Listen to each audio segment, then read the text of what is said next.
Hi everyone, this time I will explain about let's sing.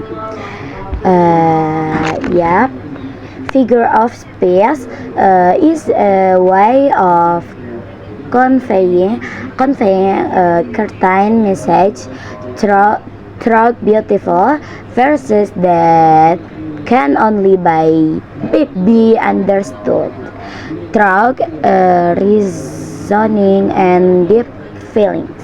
Figure of speech includes rhyme, denotation,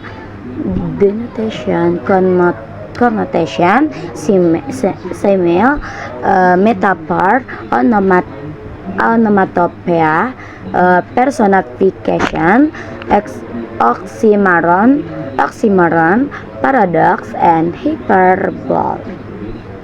Yep, thank you for watching. Bye. Goodbye.